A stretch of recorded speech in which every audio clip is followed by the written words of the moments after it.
Welcome back to the Blue Chip Breakdown, Vols fans. We are your hosts, Bull and P, and today we're going to be breaking down Tennessee versus Mizzou. Probably not really doing too much of breaking it down, but we are going to be kind of, just talking about what the matchup looks like and, who we think is going to win. Obviously, it's some big playoff implications with this one. Georgia's got Ole Miss.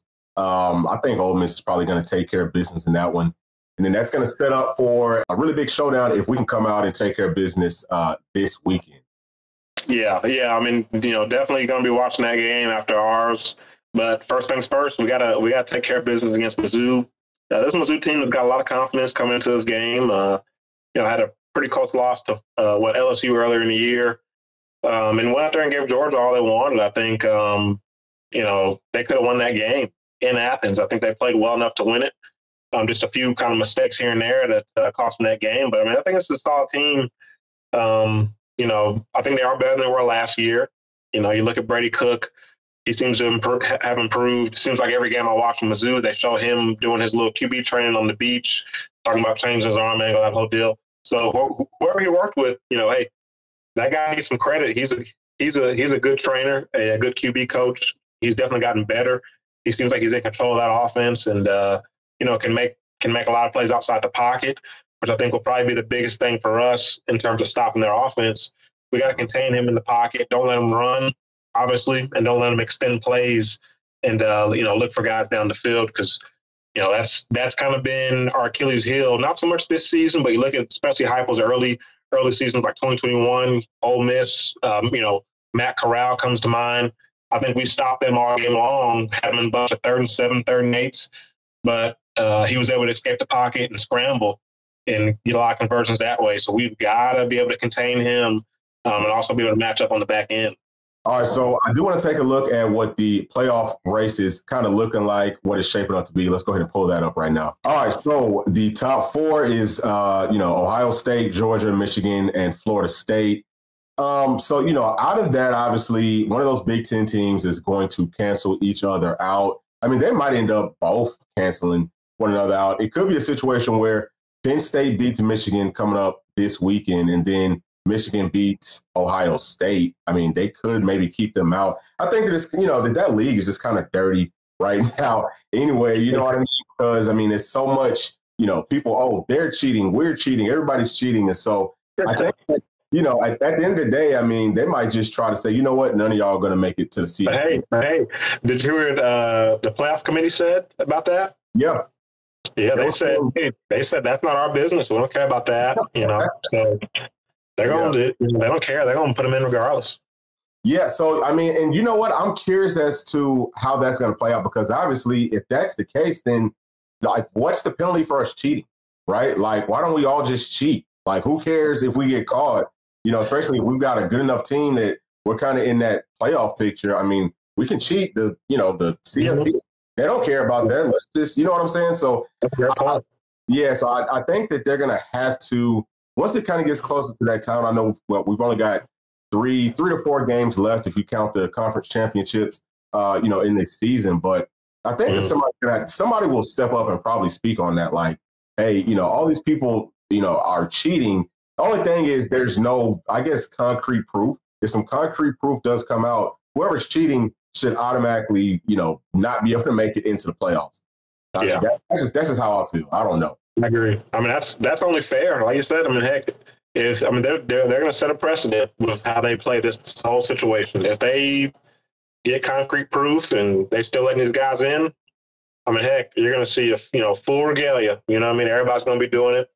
If they're not already doing it, everybody's going to be doing it, but they're not going to care if they get caught because that doesn't matter. There's no consequence. So, heck, let's go out here and do whatever we got to do whatever it takes to win.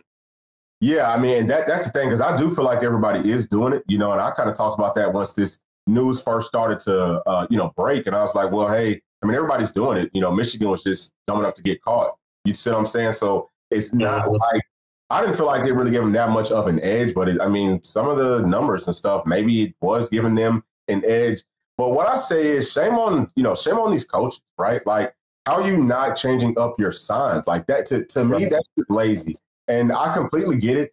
Head coaches have 1,000,001 things to do, but they can also hire, 500 people. You know what I'm saying? Like you hire all these different things. So anyway, long story short, it's probably going to end up being Big Ten champion and SEC champion. Florida State, if they went out, I think that they might lose this weekend up against DU. And then, behind that, we've got Washington, who's undefeated. And they've got somebody I feel like pretty good. Oh, they've got Utah coming up. So that's one to keep a close eye out on. But if they don't lose any games, obviously, I think that they're going to be in.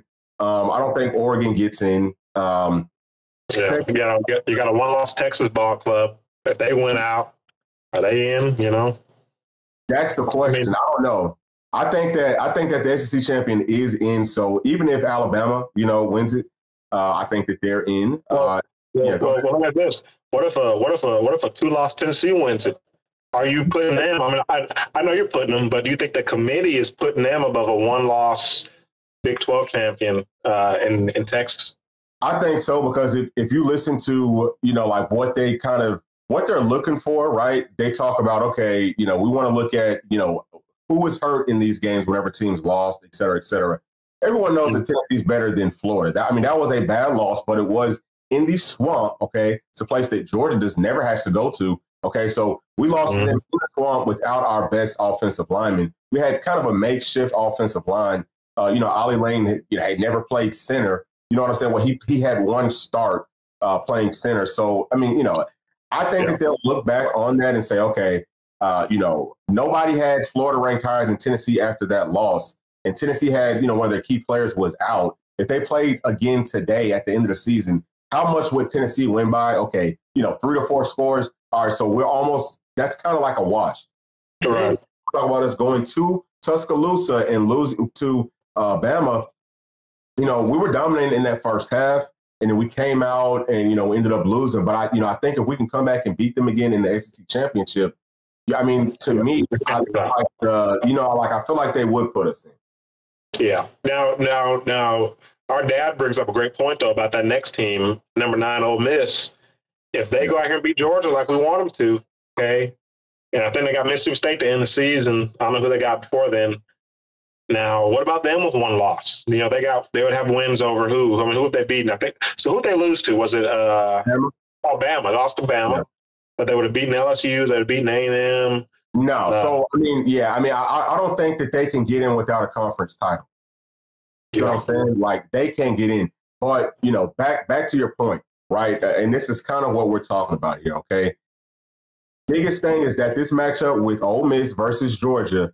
If Ole Miss beats Georgia, then Tennessee, has to beat Georgia next week. And obviously we've got to win this weekend. But if those 3 things happen, Tennessee goes to the SEC championship. We're playing Bama at a neutral site. And I really like our chances. You know what I mean? Especially because I feel like there's a lot of confidence in this team.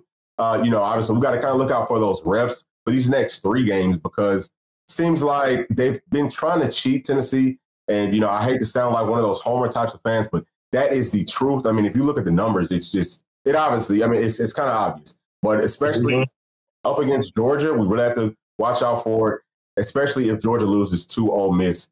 Does the SEC want to try to put Georgia in, or, will they, at least kind of let it be relatively fair and give Tennessee a, fair shake in that game? And then, too, obviously we make it to the SEC championship.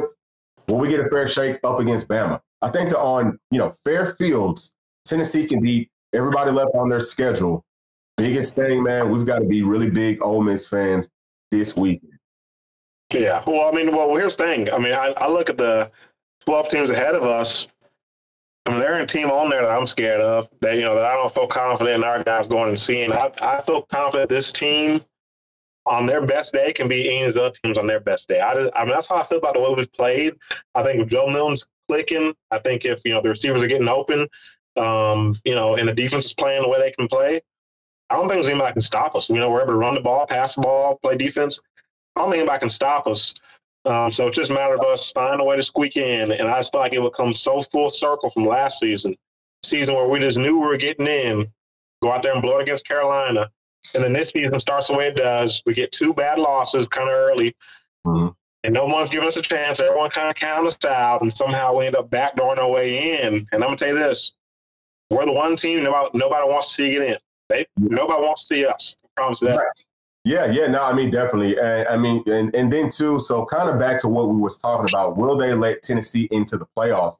If you look at our stats and our numbers over the past, 4 or 5 games, and then if you look at the teams that we've beat, and how we've won, things like that. If you look at the totality of this team and the way that we're trending, I think that you have to let us in. To your point, Pete, nobody wants to see us, man. I mean, Milton's got his swag back. He's playing great.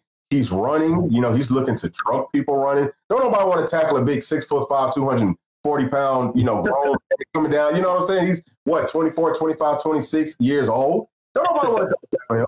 You know what I'm saying? And then obviously, running game is great. And we're about to kind of get into the matchup for this game coming up in just a second. But running game is great. Wide receivers is kind of starting to get their swag. So I think that we are trending in the right place. Like we're trending, we're clicking at the correct time. And I'm looking forward to these next 3 games, especially if Ole Miss comes out here and beats Georgia at Athens, in Athens, at 7 o'clock, a nighttime game.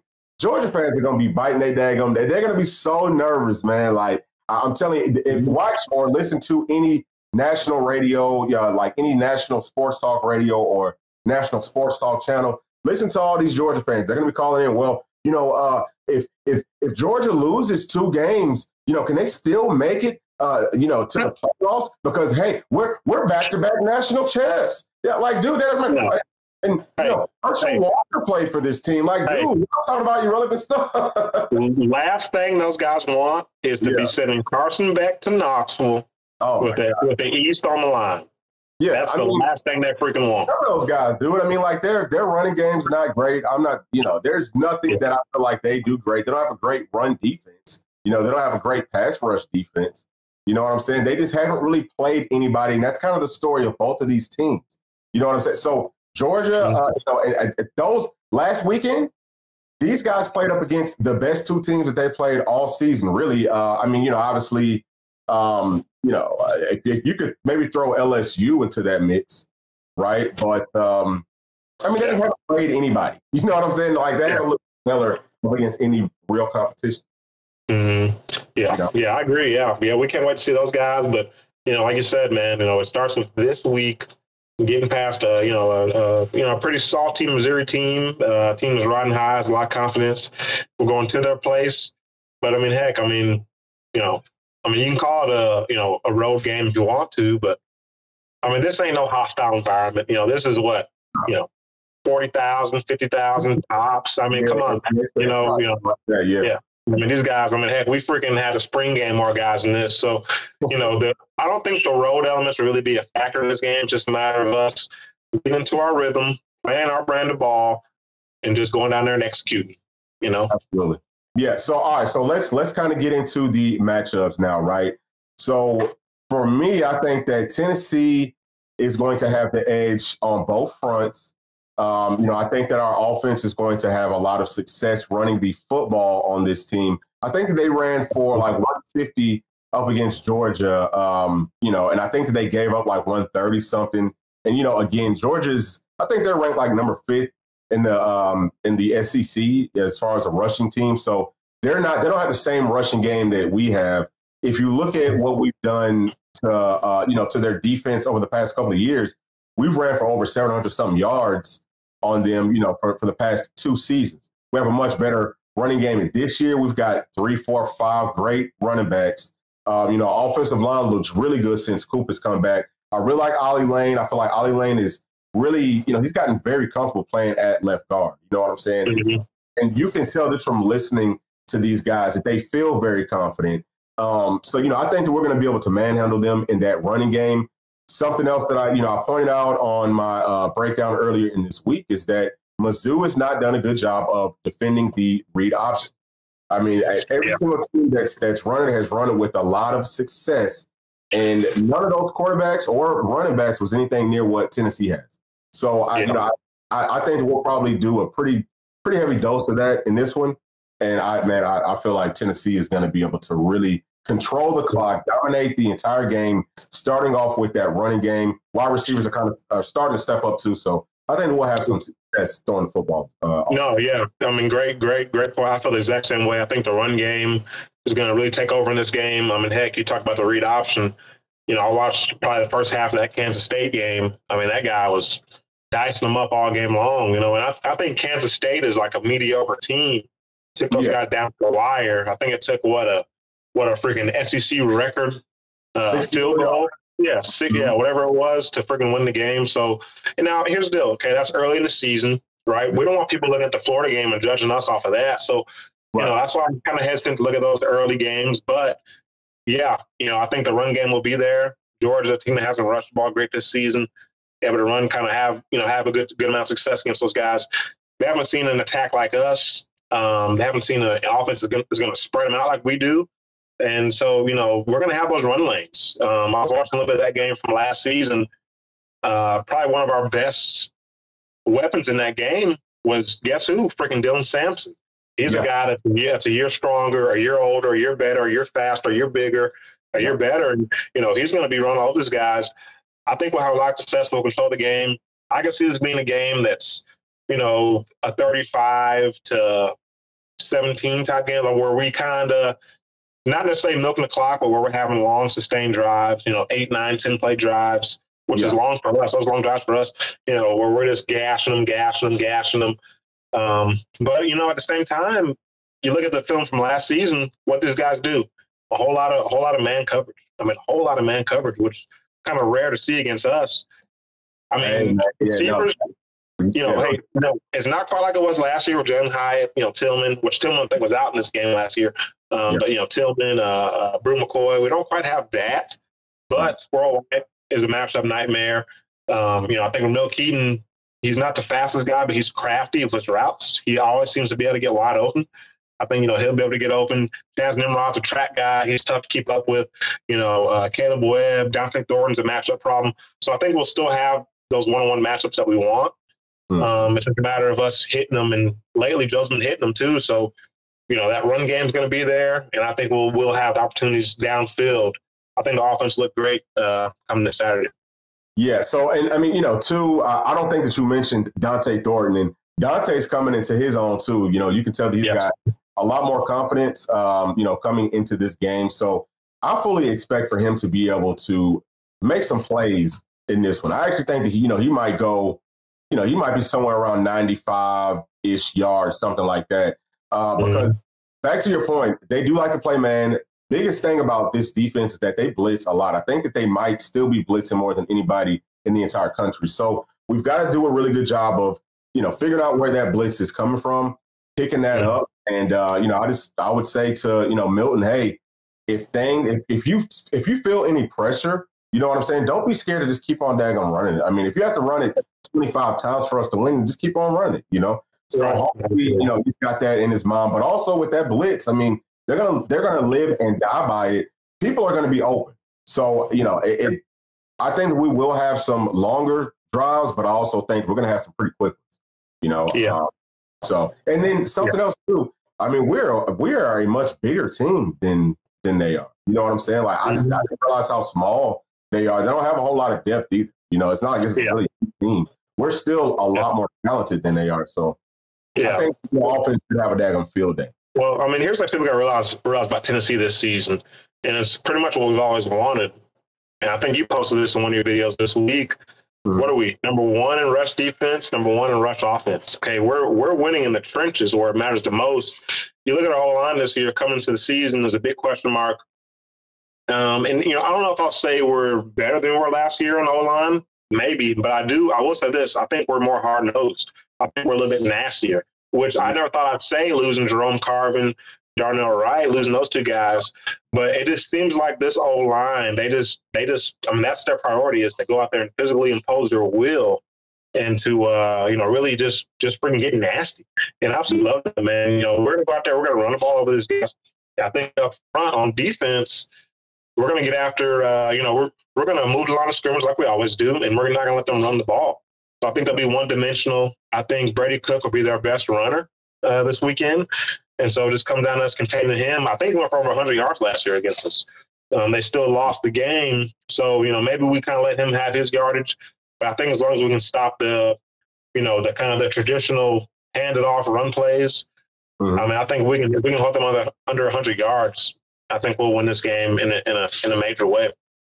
Yeah, so I guess that kind of brings us to the defense, and to me, that's the biggest matchup. They've got a really nice offense. Okay, sounds like it sounds like there's some gamesmanship with saying that Luther Burden is hurt. I mean, now we don't know, if he's going to play or if he's really hurt. But, we kind of talked about this and we feel like he probably is going to try to go. How healthy is he? We don't know, but he is a dog. Okay. So we've got to find a way to be able to slow him down as much as possible. And outside of him, I mean, they've got a few other, guys that Theo Weeks, Mookie. Yeah. Those guys can definitely make plays. And then, Schrader running that football, he runs really, really hard. I mean, he's a tough running back. So we're going to have to come up and make sure, I feel like we need to try to stop that running game first, always stop that first. And then, once Mizzou kind of gets more pass happy, then I think we can kind of start getting some more sacks for some bad passes. And, I don't know what you think. And then something else I'm just kind of like rattling off is maybe we might need to kind of spy some. I don't feel like Brady Cook runs often, but, it seems like he does a good job of doing that whenever that play kind of breaks down. But he's not a run often kind of a guy. So I don't know how much of a, if you really want to dedicate a spot to him that often, on this Saturday. Yeah. Yeah, I don't know. That's an interesting point. I haven't really thought about spying him because, like you say, he doesn't really strike you as a guy that you would need to spy. But he will get out of the pocket. You saw against Georgia, he took off a lot kind of in that game, whether it was just to get out of the pocket and throw or to actually run. Probably wouldn't dedicate a spot to him. Probably would just kind of, I don't know if that means you play more zone coverage or what, but, kind of looking at that film from last season, it looks like they had the most of their success kind of attacking the middle of the field and kind of attacking like the hashes and in. So, the backers, the safeties is what they really attacked. It seemed like there was a lot of zone coverage that was kind of creating those open areas for them to really get loose in the middle of the field. So maybe we'll see more man this year. I don't know. I mean, they do have talented guys, especially if Burden can go. He's a matchup problem. Theo Weiss is a matchup problem. Do we feel like, whoever it is, whether it's Slaughter and Gabe Judy-Lally or whether it's McDonald in the slot or, another safety, whoever it is, do we feel like we can match up with them one-on-one on the outside? I don't know, but I think the key to it all is something that's been gone for the past 2 weeks, been kind of missing, MIA is the pass rush. That's it. Yeah. James Pierce, Omar Norman-Lott, Tyler Barron. Yeah. Roman Harrison. Hey, these guys got to get home. Bryson East. Big O. Big O. And Aaron Beasley. I think this is a big game that we're going to have to start getting back to blitzing him. I don't like us because, he's so much better when he's blitzed. See what I'm saying? Like, he does pretty good whenever he kind of sits back. But let him go get the daggum quarterback. So hopefully we see way more of that in this game. And I wouldn't feel comfortable playing man because the only guy who I would say our best cover corner right now is probably Slaughter and then probably like Ricky Gibson. I don't trust anybody else playing man. I don't really trust T-Mac not up against these guys, and I damn sure don't trust Gabe Judy-Lally not to run down the daggum field because these guys will stretch you vertically. So I almost think, and this is something that you had kind of brought up last week on the, on our tailgate show, I think, run some cover two. I think that we kind of like, let's do a little bit more of that, maybe a little bit of, cover two under, you know what I'm saying? Like playing man under that with some help over the top, especially on Gabe Judy's side. I think that he needs somebody over the top at all times because he's the type, he's going to get torched deep. That's just what it is. I don't know if he's slow or what, but he cannot guard past 15 to like 20 yards. That's just not what he does. Yeah, that's a great point, man. I think cover two would probably be a solid game plan going into it. We'll kind of see. Watching the film from last year, I did see. It was just one play in particular where we were in cover two, and it was almost as if they knew we were in cover two. And Brady Cook I mean, he hits it right in that honey hole. I think it was Luther Burden was in the slot, and he ran like a fade or whatever, like a slot fade, and he hit him right between the corner and the safety. Yeah. So I don't know. I mean, like I said, that's just one play. You know, you would like to think that these guys can kind of adjust and be able to, you know, maybe corner sink a little bit more or whatever. They're gonna have to, yeah. I mean, they're gonna have to mix it up because something else too. Like, you know, I've seen some route combinations from this team where, you know, everything pretty much works off of vertical routes. But I've seen where the slot guy he's either gonna run a sail, so you know, like a short corner route if it's cover two. You know, or he can run that slot fade. And you know, I've also seen situations where, you know, he runs like almost like a double move, but you know, he runs more like a streak route. You know, I've seen them bend that same route more to the inside, kind of like a bender route or kind of like a dig. So I mean, there's so many different things that they do that looks the exact same. But back to your point, P, if we can get pressure on that quarterback, and you know, if we can kind of like sit back, then I think that we'll be fine because those routes do take more time. You know, for the quarter, like the quarterback's going to need more time on those routes. Yeah, so. No, that's a great point. Yeah, no, that's great film study. You know, they will mix up their routes, and I think, like you said, we got to mix up our coverage and disguise things. Make sure they can't tell pre-snap. Make it to where they think they know what we're in, you know, and they're kind of reading us as the play's going. But, you know, we're doing something completely different than what they thought we're doing. So it kind of throws them off. They have brain farts. They're on this, you know, quarterback and receiver on different pages. That's how we'll get some picks. And like I said, the pass rush has to get home. I think we'll probably see more zone coverage this week. And so it's imperative that we have good zone integrity.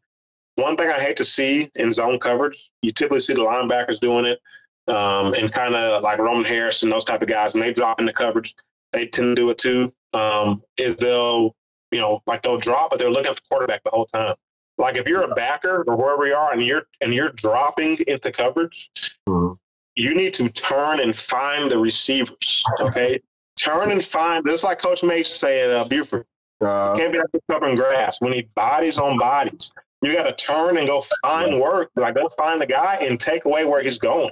You know, that gets you beat. If you just drop into your zone, but you're not looking at it, because they're going to go around you. They're going to, what they taught to do, find the soft spot in the zone.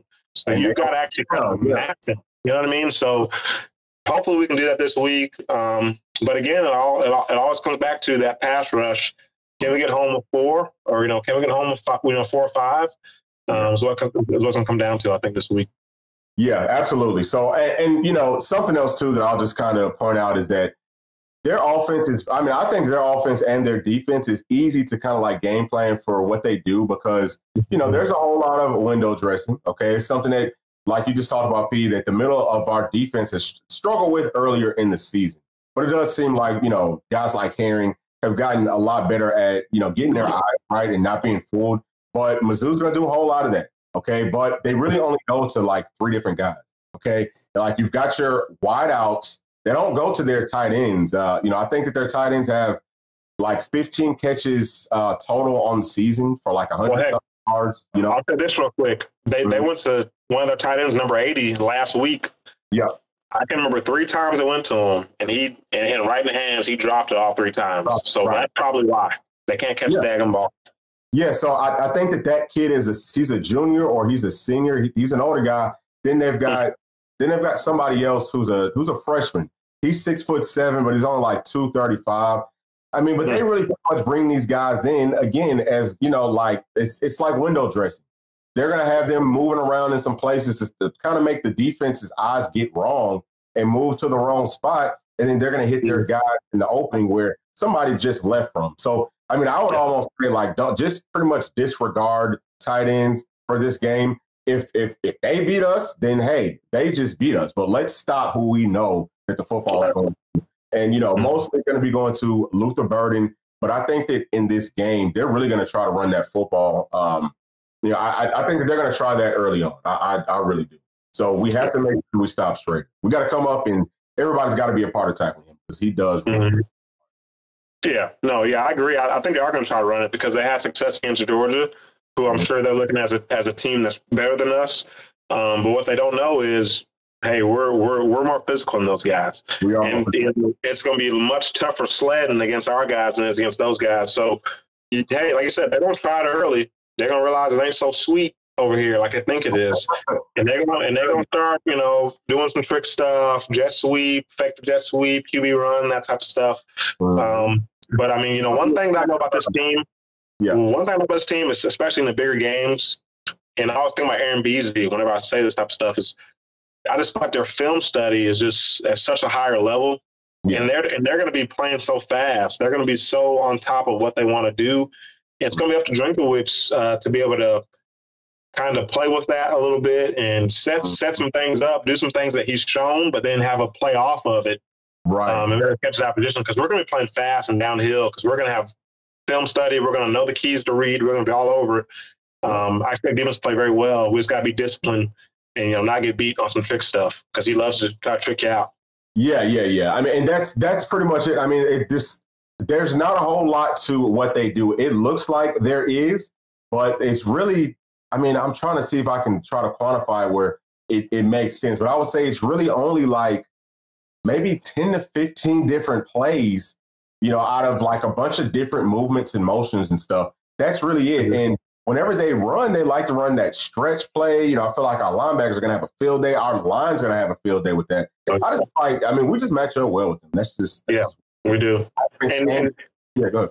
I was going to say, and just listen to Drinkowitz, his press conference. I don't know if it was today or yesterday when he had his presser, but I mean, he's like, to me, it seems like he knows what's coming. It just seems like he's like, yeah, this team, they've had our number the past couple of years, like their physical team, he was talking about like our whole D line, Amari Thomas, Tyler Barron. Yeah. Talking about a lot of those guys, Aaron Beasley, and he was like, man, it seems like those guys been there since I've been here, like forever. And, you can tell he's tired of having to play these guys, and he knows what's coming. So, I mean, don't be surprised if he folds Saturday, and he just turns it in, and we blow these guys out. I'm going to tell you, like, it's almost like, I'm trying to think about what the name of that movie is, where there's a coach, and, this other coach stole all of his plays. And he sees him, he like crumbles up. Yeah. That's exactly what it is, dude. I mean, yes, that's exactly what this is. And they ain't got nobody out there to, save the day. So I feel like we're going to go out here and absolutely dominate. I feel really, really good about this one. I was a little bit nervous before I really started to watch film on them. But the more that I've watched, the more that I understand that we're going to have a great game plan on offense and defense. Now, something that we have not talked about is that their kicker has a boot. So that's going to be very, very interesting. If this game does kind of get close, what is Coach Heupel's coaching style going to be like? Is he going to continue to go for it on these, fourth downs and things like that? Or is he going to punt the ball sometimes and give the ball back to their offense, because they can kick it from, they're good from 55 plus, that kicker he's a weapon. Yeah, sure. It's the truth. Yeah, that's something we kind of talked about the past couple of weeks is, what's Heupel's kind of fourth down management going to be like? You really don't know. Just listening to him when he talks about it, he calls it the way I probably would call it too. He just kind of goes off the feel of the game. How do you feel like the game's going? Are you moving the line of scrimmage? You look in your players' eyes. Do you feel like they're going to go get it for you? That type of stuff. He kind of goes off feel, which I respect that. And that's why, I'm never going to knock a coach for going for it on fourth down, because that means that you believe in your daggum team. And I'm never going to, heck, I'll be the same way. So I'm never going to knock them for it, but that is going to be interesting to see, because I do think sometimes you do actually need to play that field position battle and pin these guys deep and force them to drive, 90-plus yards on your defense, which has been pretty good this season. Yeah, and it's something else that I want to make sure that I point out is that their center, it just seems like they're trying to copy everything that we do. Their center is undersized. He's like 286, so it's like they saw us with Coop last season, which Coop is bulked up. Coop's like 305, like 310 now. But it's almost like they saw us with the smaller center, and now they have. I feel like the guys on the inside, I really do think that they're going to have a big, big, big game, because their offensive line is small. Their whole team is small. The only guy I feel like is really like prototype size, they've got a safety. He's number 13. He's got good size. And then that end, I think his name is Darius Robinson. He's number 6. And he's actually a prototype size. He's like 6'5", like 295 or something like that. So outside of that, you know what? I will give it to their ends have pretty good size too. But outside of that, I mean, they're very, very size. You know what I'm saying? Yeah, I feel you. On the size, and I feel like we're going to be able to push them around all day on day. Mm-hmm. Yeah, no, I agree. Yeah, I think we're the better team. Like we said all week, I think we have more talent. We're bigger, we're stronger, we're faster. I think we're better, and I think we got a better coach. So I think you put that combination together. I think we go out here and Vols roll on Saturday. For sure. So last thing before we wrap this thing up is I just wanted to mention that Arion Carter sounds like he might not play in this one, and Keenan Pili, not sure what's going on with him, but it kind of sounds like what they're waiting to see, or like what they want to do is try to bring him back next season. I know some of y'all have asked about that, but it sounds like they want to try to bring him back next year. I don't know if that's how realistic that is, but it'll be interesting to see if he can go maybe next week. If he can give us some type of help, some type of reps, that would be huge. But we are going to be short a couple of linebackers. I actually think that my boy JT is probably he might be our second best backer right now. To be completely honest with you. I'm looking out for him to have a good game too. Yeah. Oh yeah, we love JT around here, man. He's a hard-nosed physical guy. Gets downhill. I do think Herring's improved this season. Way better, yeah, he's improved a lot. But I think as far as Pili, I honestly feel like if Georgia loses to Ole Miss and they realize, hey, everything we want is still in front of us. Yeah, hey, we're potentially going to have Georgia, Vandy, SEC championship game, and then we got potentially 5 more games. I think at that point they say, hey, Pili, come on back. You're going to have a chance to get more film for the NFL, the whole deal. And plus, we need you to win these games. I think him coming back this season gets really real if Georgia loses. And, of course, we win on Saturday. Right. That's that. I feel the exact same way, Pete. But that's going to be it. Thank y'all so much for tuning into the channel. Please make sure to like, subscribe, hit that notification bell. We'll be back Saturday morning with our score predictions, or I guess P with yours. But that's going to be it. Thank y'all so much. Peace.